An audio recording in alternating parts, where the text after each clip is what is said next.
Olá, meus irmãos, a paz do Senhor. O motivo de eu estar fazendo esse vídeo é porque já faz um tempo que Deus tem tocado no meu coração para compartilhar sobre algumas coisas que eu sei que eu nunca falei e eu sinto que eu tenho falhado muito nisso, né? Existe um cuidado do Senhor muito grande na minha vida, na minha família, e desde muito nova eu tenho sentido esse cuidado de Deus. O meu testemunho é muito pouco falado, eu compartilho poucas vezes com poucas pessoas, mas eu sinto que é um erro que eu cometi. Então esse vídeo ele é especial para a igreja AD Eucalipto,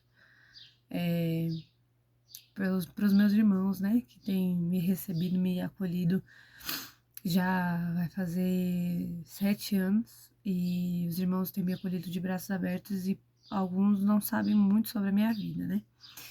Então, para quem não sabe, meu nome é Esther. Eu nasci e cresci no berço evangélico. Meu pai, ele sempre foi pastor da Deus de Amor e eu cresci nesse meio, nesse âmbito. Na época, a Deus de Amor, ela era uma igreja muito rígida e até hoje, né? Mas acho que antigamente as coisas eram um pouco pior. E eu, quando jovem, acabei criando uma revolta por essa parte, porque eu queria experimentar, enfim. E quando eu tinha lá para os meus 15 anos, eu comecei a me envolver com a vida do mundo, né? Eu comecei a querer experimentar droga, eu vivi coisas que uma adolescente não deveria viver, eu me afundei nesse mundo. E eu sei que meus pais sentiram isso, por mais que eu escondesse, né? Por mais que eu fizesse tudo para esconder, eu sei que meus pais sentiram isso e começaram a orar ali pela minha vida. Quando eu tinha minha filha, que ela era pequena, eu lembro que eu deixava ela com as outras pessoas. E quando eu não encontrava alguém para ficar com ela, eu colocava ela no outro quarto, que era para poder fumar maconha no quarto do lado. E essa era a minha vida, né? Minha filhinha pequena e eu nessa vida louca no mundo, né? E aí, quando ela era pequenininha, uma vez, acho que ela tinha uns 6 meses, 6, 7 meses, eu acho. Os meus pais, eles resolveram pedir para uma irmã da Deus de Amor para começar uma campanha no telefone. E ela ligava. Eu lembro que ela ligava pra gente e lia uma palavra, fazia uma oração.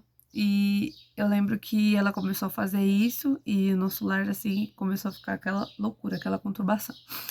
Na época eu já estava casada com meu marido, era eu, meu marido e minha filhinha, né? E era muita confusão, eu e meu marido, a gente brigava muito. E o Senhor ali começou a trabalhar, a operar, né? E aí, um dia, eu lembro que eu e meu marido, a gente discutiu e eu fui colocar minha filhinha pra dormir. E eu lembro que eu ninava ela e eu cantava aquela música Eu Te Amo Tanto.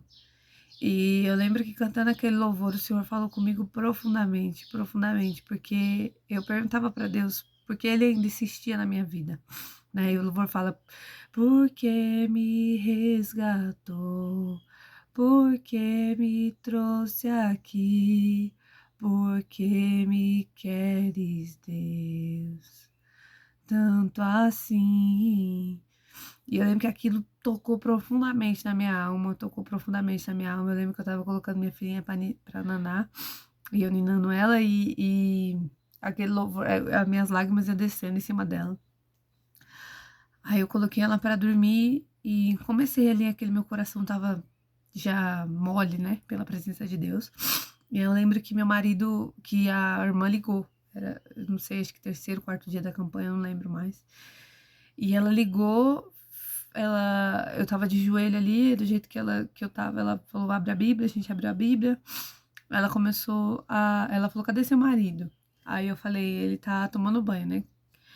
Aí ela falou, pega uma roupa dele aí que a gente vai orar. Peguei, a gente começou a orar, logo ele já apareceu. Aí a irmã falou assim, Deus tem algo na vida de vocês, Deus tem pressa. E ela começou a ministrar ali coisas muito específicas na minha vida, sabe? Que eu sabia que era de Deus. Ela usou palavras, formas de falar que eu falei assim: isso é um chamado de Deus, não tem como eu fingir que não é. E a gente ali voltou para Deus ali pelo telefone.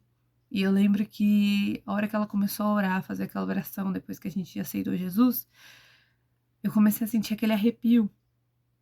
Começou aqui na minha cabeça e começou a descer. E conforme eu ia sentindo isso, eu lembro dela do outro lado da linha falando: que coisa linda. Eu vejo o Espírito Santo te visitando aí agora. E eu sentindo aquele toque do Espírito Santo, eu me alegrei muito. Eu sei que o Senhor, ele trabalhou na minha vida grandemente. As semanas seguintes ali foi uma luta, uma batalha espiritual, a gente sendo visitada ali por espíritos à madrugada, demônios, sabe? Toques, sentindo mesmo, sentir pegar. A minha filhinha olhava para o berço dela, via aquele vulto, aquela coisinha, criança pequena, né? O espírito do Xumirim. E foi uma bagunça, uma perturbação ali as semanas seguintes, e logo tudo passou e o Senhor começou a operar grandemente na nossa vida. Passado alguns anos, né, agora 2022, o Senhor falou comigo no meu coração para abandonar, para sair do meu serviço. E eu lembro que eu falei com o Senhor: Senhor, mas eu lutei tanto para chegar até aqui, né? Eu trabalhei tanto para chegar aqui, e o Senhor falou comigo: não foi você, não foram os teus braços, foi eu que te coloquei aí. E eu lembro que no meu último dia, eu chorando, fui embora chorando, e o Senhor colocou no meu coração: não olhe para trás. E eu sentia que o Senhor, ele teria algo novo para nós, né?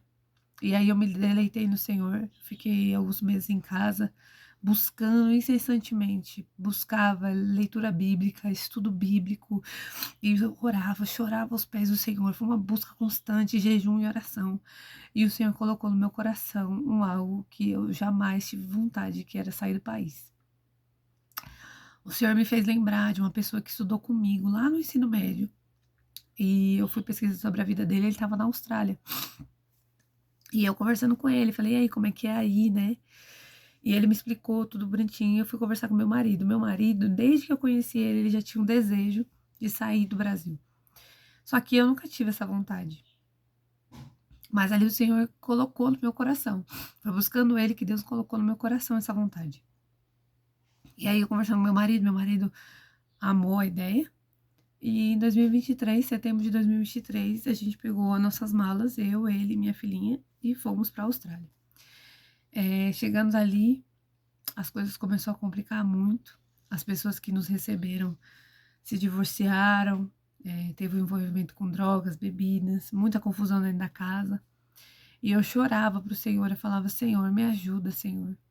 Que se não for o tempo de a gente sair daqui agora, que o Senhor possa me ajudar e que o tempo venha passar depressa. E eu orava, pedia para o Senhor. Aí foi que em janeiro de 2024, eu voltei para cá, a primeira vez com a minha filhinha. Porque as coisas começaram a ficar muito difíceis, eu não conseguia trabalhar com ela ali. Eu lembro que por muitas vezes eu tentei levar a minha filha para fazer, para ir fazer limpeza, né? Eu comecei a trabalhar com limpeza lá. E eu lembro dela sentada no chão, do lado da secadora, muito quente, e ela no celular. E eu pensava comigo: Senhor, eu trouxe minha filhinha para isso.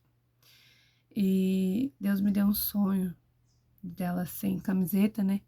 E o homem dava um beijo no peitinho dela. E Deus falava para mim: isso é o espírito da pedofilia. E aquilo começou a apertar muito meu coração. E eu não ia mais trabalhar.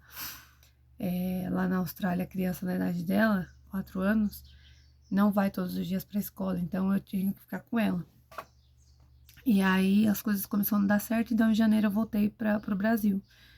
E para deixar minha filhinha com o coração partido.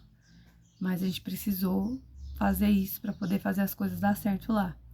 E aí eu lembro que quando eu tava para voltar, minha avó adoeceu e ela chegou a falecer. E eu voltei para a Austrália com a perda da minha avó e com a ausência da minha filha, né? Com um sentimento, com o coração partido, com um sentimento doído. E eu lembro que eu pedia forças ao Senhor todos os dias. Eu cheguei lá na Austrália arrasada. Isso foi março de 2024.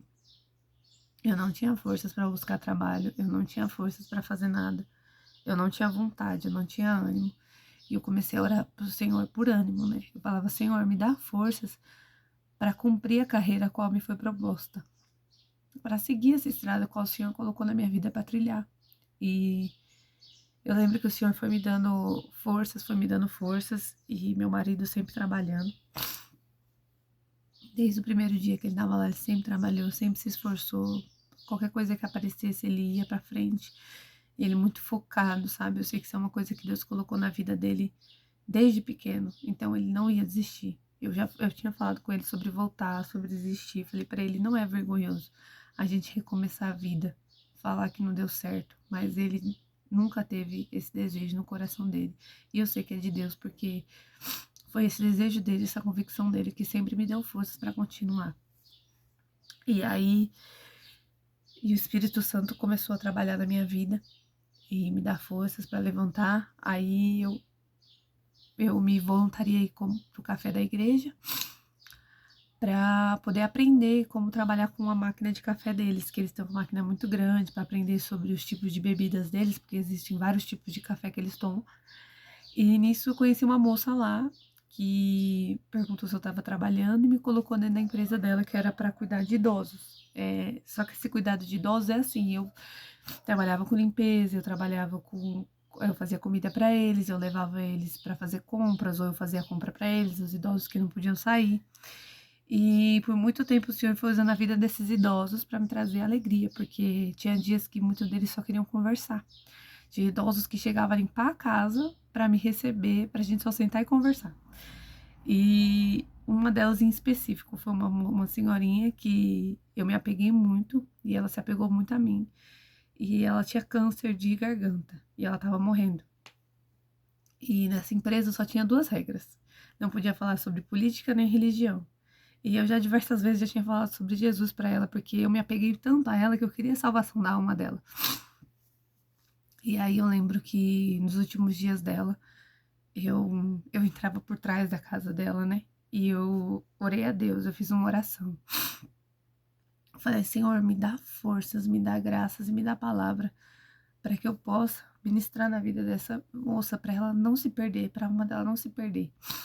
E eu lembro que eu cheguei na casa dela e as poucas palavras que eu tinha foi que eu usei, porque quando a gente aprende inglês, a gente não aprende o vocabulário evangélico, o vocabulário da igreja. E eu ali fiz a minha oração e fui, e eu fiz para ela o apelo, e com as poucas palavras, ela aceitou Jesus ali, eu falei para ela, eu te amo, eu quero te ver no céu, e para isso você precisa aceitar Jesus como seu único e suficiente Salvador. E ela ali comigo fez a oração, e poucos dias depois ela já tinha falecido, não consegui dar Deus para ela. Ela chegou para o hospital, eu cheguei a ver ela uma vez, mas depois não consegui mais ver ela. E aquilo me trouxe sentimentos que eu tinha deixado para trás. Aquilo me quebrou um pouco, sabe? E eu orei pro Senhor, eu falei, Senhor, não dá mais para eu ficar aqui longe da minha família, longe da minha filhinha, com esse sentimento de inutilidade. Eu me senti inútil. Lá as coisas mudou muito para mim. E eu orei ao Senhor e o Senhor mudou o nosso cenário. Eu conversei com meu marido e em julho eu vim pra cá. Eu achei que eu ia passar algum tempo aqui e depois eu ia de volta pra Austrália, né? Só que aprove o Senhor que o nosso novo visto não saiu ainda. Então, eu tô aqui no Brasil desde o dia 19 de julho. Eu tô em Botucatu, na casa da minha mãe. A minha mãe, ela se mudou pra cá já faz um tempo. E eu tô aqui porque é aqui onde é a escola da minha filhinha, é aqui onde minha mãe se estabilizou, eu tô aqui na casa dela, louvando o nome do Senhor, visitando igrejas, né? Igrejas visitantes, né? De outros ministérios. E orando e pedindo ao Senhor, porque é o tempo dele. A nossa ida para a Austrália desde 2023 é algo que o Senhor levantou para nós. A gente ainda não sabe o que é que o Senhor tem para nós ali. Eu creio que é uma porta para um futuro, para parentes, para as pessoas, eu não sei ainda. Mas eu sei que é um algo de Deus, eu sei que é um algo que não é fácil, mas nós vamos continuar tentando conquistar aquilo que o Senhor tem para nossas vidas, né? Orem por nós, irmãos, Esther, Danilo e Rebeca, para que Deus possa continuar operando na nossa vida e que o nome do Senhor seja glorificado. Amém? Eu agradeço por assistir. Esse é um pouco do nosso testemunho, da nossa história.